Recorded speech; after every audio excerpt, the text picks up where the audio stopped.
चैत्र पौर्णिमेनिमित्त आपण 3.5 शक्तिपीठांचं दर्शन बघतोय।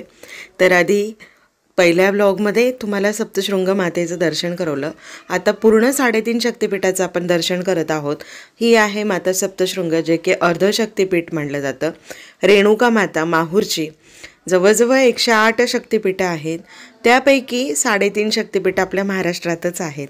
त्यातली अर्धशक्तिपीठ असलेली सप्तशृंगा माता, त्यानंतर रेणुका माता माहूरची आणि नंतर तुळजापूरची आई भवानी माता।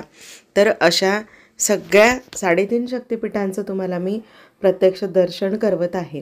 तर आता आपण तुळजा मातेचं दर्शन घेतलं, तुळजापूरच्या भवानी आईचं, आणि ही आहे कोल्हापूरची लक्ष्मी माता, महालक्ष्मी माता। आता यांचे आपण दर्शन करणार आहोत। तर आधी आपण रेणुका मातेचं दर्शन करूया।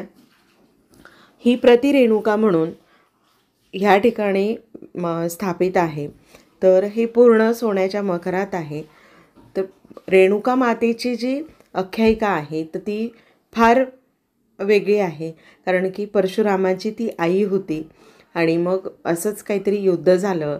तर त्यावेळेमध्ये तर शिर आणि धड वेगळं झालं मातेचं, म्हणून फक्त शिर मातेचं आपल्याला बघायला मिळतं। आणि असं म्हटलं जातं की एकविरा आणि रेणुका दोन्ही म्हणजे तेच रूप आहेत। तर कारल्याची जी एकविरा आहे आणि माहूरची रेणुका माता ह्या दोन्ही सेम आहेत। तर माहूरला जे आहे तर ते प्रत्यक्ष तिचा परिवार त्या ठिकाणी दाखवलेला आहे। अशी आपली देवी कथा भागवतामध्ये कहाणी आहे। तर ते युद्ध बरंच झालं होतं। परशुराम हा त्यांचा एक मुलगा होता। तर त्याने वडिलांची आज्ञा मानून तर एक परिवाराचं काहीतरी भांडण होतं आणि तू तुझ्या आईचा शिरच्छेद कर असं परशुरामाला जेव्हा सांगण्यात आलं, त्यावेळेला परशुरामाने शिरच्छेद करून आईचं शिर वेगळं आणि धड वेगळं केलं होतं। तर अशी आख्यायिका आहे। आणि हे जे मंदिर आहे तर हे सोन्यामध्ये पूर्ण 3.5 शक्तिपीठं या ठिकाणी कोरलेली आहेत। तर इतकं विलोभनीय असं दर्शन आहे। तर तुम्ही प्रत्येकाने हे दर्शन करावं, जास्तीत जास्त शेअर करा, कारण दगदग असते, प्रत्यक्ष आपल्याला जाणं होत नाही। तर ह्या ठिकाणी तुम्हाला मी घरी बसल्या 3.5 शक्तिपीठाचं दर्शन करवत आहे। माता रेणुकेची इतकी लोभनीय सुंदर अशी मूर्ती, अगदी प्रति रेणुका माता म्हणून ह्या रेणुका मातेची आख्यायिका आहे। आणि ती जी आहे स्वयंभूच मूर्ती ह्या ठिकाणी आहे। तर या ठिकाणी तुळजापूरची भवानी आई, सप्तशृंग आणि महालक्ष्मी माता असे तिन्ही या सोन्याच्या पत्र्यामध्ये कोरलेले आहेत। तर ह्या ठिकाणी रेणुका मातेचं आपण दर्शन केलं आणि आता आपण पुढे जाणार आहोत तुळजापूरच्या। तर आता चला जाऊया पुढच्या प्रवासाला। रेणुका मातेचं दर्शन झालं आणि आता आपण थेट निघतोय तुळजापूरला। तर तुळजापूरला अशा पद्धतीने परड्या भरण्याची एक परंपरा आहे। तर त्या ठिकाणी आईच्या तिथे गाभाऱ्यामध्ये अशा परड्या भरल्या जातात। खूप मोठी यात्रा आहे आणि कवड्यांची माळ, कारण ही कवड्याची माळ जी आहे तर ती आईच्या परंपरेतून चालत आलेली ही पण एक परडीची आख्यायिका आहे। प्रचंड गर्दी आहे, कारण की चैत्र पौर्णिमेला 3.5 शक्तिपीठांची यात्राच असते। प्रचंड ऊन, दुपारची वेळ आहे आणि एवढ्या उन्हामध्ये भाविक लोट गर्दी आहे। त्या ठिकाणी आमचं दर्शन झालं नाही, आम्ही कळस दर्शन घेतलं, कारण की शिखर दर्शन झालं तरी आपल्याला पावतं त्या भूमीत गेलं ते सुद्धा खूप मोठी गोष्ट आहे। म्हणून आम्ही कळसाचं, आई तुळजाभवानीचं कळसाचं दर्शन घेतलं। तुम्ही बघताय एवढी प्रचंड लोट गर्दी आहे। तिथून निघालो कोल्हापूरच्या दिशेने। तर रस्त्यामध्ये पाटीलवाडा म्हणून एक छान रेस्टॉरंट आहे, तिथे ग्रामीण शैलीचं सगळं जेवण मिळतं। त्या ठिकाणी आम्ही थांबलो। या ठिकाणी सुंदर अशी तुळजाभवानीची मस्त मूर्ती आहे। अगदी असं वाटत होतं की आपण आई तुळजाभवानीच्या गाभाऱ्यात जाऊन दर्शन घेतोय की काय, असं त्या ठिकाणी भासत होतं। अतिशय आल्हाददायक वातावरण आणि जुन्या परंपरागत असलेल्या वस्तू त्या ठिकाणी ठेवलेल्या आहेत, जे की संसार आपला जुना मातीची भांडी असेल, पितळी, तांब्या पितळाची भांडी, अशा पद्धतीने त्या ठिकाणी आरास लावलेली होती।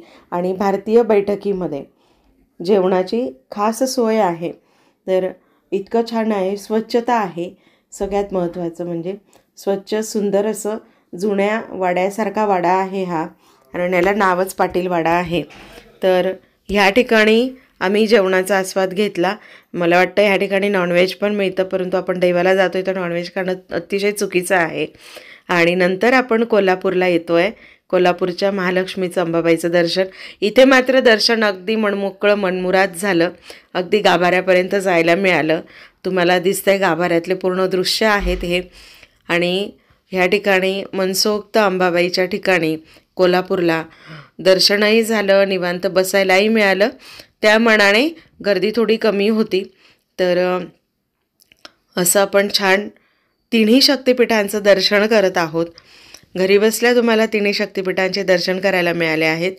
तिन्ही शक्तिपीठ म्हणजे 3.5 शक्तिपीठ, माता सप्तशृंगी, रेणुका माता, तुळजाभवानी, कोल्हापूरची अंबाबाई, अशा सगळ्या मातेंचे लाईव्ह दर्शनं तुम्हाला मी करून दिलेले आहेत.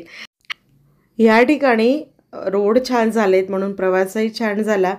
आणि आम्ही आता कोल्हापूर या ठिकाणी, कोल्हापूरच्या पुढे गडिंग्लज आहे त्या ठिकाणी मुक्कामासाठी थांबलोत. तिथून पुढे आम्ही कोकणात फिरायला जाणार आहोत. 3.5 शक्तिपीठांचे अगदी मनसोक्त दर्शनं झाली आहेत.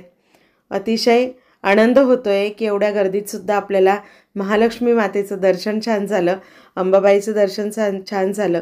आणि हा पूर्ण बघा तुम्ही गर्दी, लोट अशी गर्दी आहे. तुम्हाला मी बाहेरचं वातावरण कसं आहे, अगदी मंदिरावर बारीक बारीक कोरीव काम आहे. इतकं छान कोरीव काम आहे. पुरातन मंदिर आहे, म्हणजे आपली संस्कृती किती महान आहे.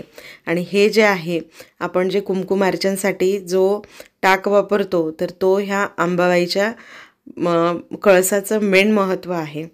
तुम्ही बघताय किती पुरातत्व असं हे दगड आहे आणि त्याच्यावर असं बारीक कोरीव काम आहे. आपण एरवी दर्शन घेतो आणि निघतो, परंतु आपण ह्या गोष्टी बघत नाहीत. तर मी जरा निवांत वेळ काढून ह्या गोष्टी बघितल्या, खूप छान वाटलं. आणि आपली संस्कृती खरोखर खूप अध्यात्माने नटलेली आहे.